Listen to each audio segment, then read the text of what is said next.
Hi friends, ఇప్పుడు complex నెంబర్స్లో level 1 ప్రాబ్లమ్స్లో ఉన్నాం. ఒకవేళ జేమెయిన్స్ కానీ ఏపీ సెట్కి కానీ కాంప్లెక్స్ నెంబర్స్ నుంచి ఈజీగా అడగాలనుకుంటే లెవెల్ 1 ప్రాబ్లమ్స్ అడుగుతారు మ్యాక్సిమం.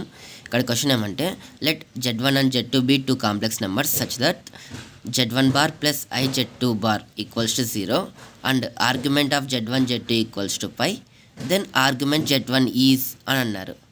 సో ఏం లేదు ఫ్రెండ్స్, Z1 Z2 అనేటివి 2 కాంప్లెక్స్ నెంబర్స్ అన్నారు.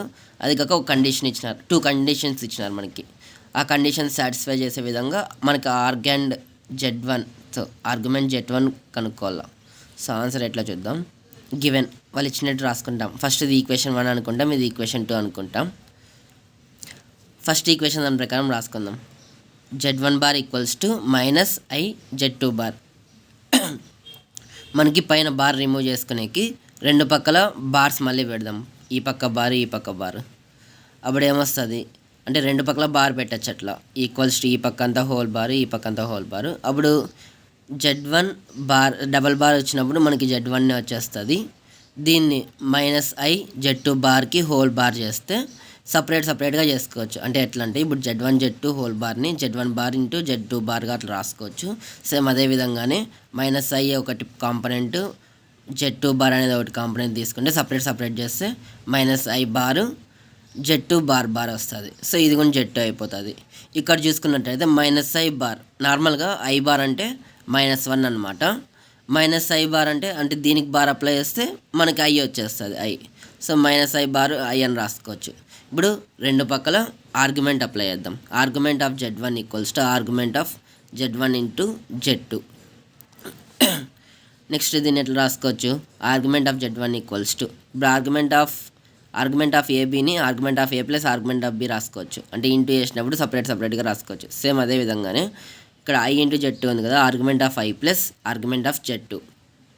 నార్మల్గా ఆర్గ్యుమెంట్ ఆఫ్ అంటే ఏమన్నా లోపల ఏమైనా ఉంటే దాన్ని టీటా రాసుకుంటాం కదా. టీటా అంటే nothing but tan inverse B/A అనమాట.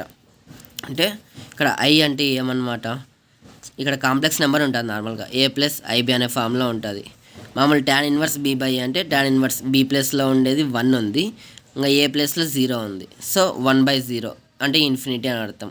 Plus argument of Z2. Okay, argument of Z1 equals to tan inverse infinity plus argument of Z2 ఇట్లా రాసుకుంటాము. Argument of Z1 equals to tan infinity అంటే మనకు తెలుసు π/2 అని, ప్లస్ ఆర్గ్యుమెంట్ ఆఫ్ Z2. మనకి argument of Z2 వాల్యూగా తీసుకుందాం. అంటే ఈ వాల్యూ ఈ పక్క పంపిస్తే మైనస్ అయిపోతుంది కదా. Argument Z2 equals to argument Z1 minus π/2. ఇది మనకి వాల్యూ కావాలా. నెక్స్ట్ ఈ ఈక్వేషన్లో సెకండ్ ఈక్వేషన్లో సబ్స్టిట్యూట్ చేసేకి వాళ్ళు అడిగినది Z1 కదా. సో Z1 కావాలన్నప్పుడు మనకి Z2 అని ఈ పక్క టర్మ్స్ తెప్పించుకొని మనం దీన్ని సబ్స్టిట్యూట్ చేయాలి దీంట్లోకి, Z1 వచ్చే విధంగా. ఇప్పుడు argument Z1 Z2 equals to pi కదా second equation. So argument Z1 plus argument Z2 equals to pi రాసుకుంటాము. ఆర్గ్యుమెంట్ Z2 అంటే ఆర్గ్యుమెంట్ Z2 మైనస్ π/2 మనకి ఇక్కడ వచ్చింది కదా ఈ ఈక్వేషన్లో లాగా. సో అట్లా సబ్స్టిట్యూట్ చేస్తాం.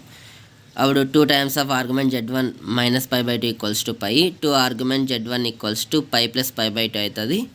2 argument Z1 equals to 3π/2, argument Z1 equals to 3π/4 వస్తుంది. సో మనకు అడిగినది కూడా క్వశ్చన్లో వాళ్ళు అదే ఆర్గ్యుమెంట్ Z1 వాల్యూ అన్నారు.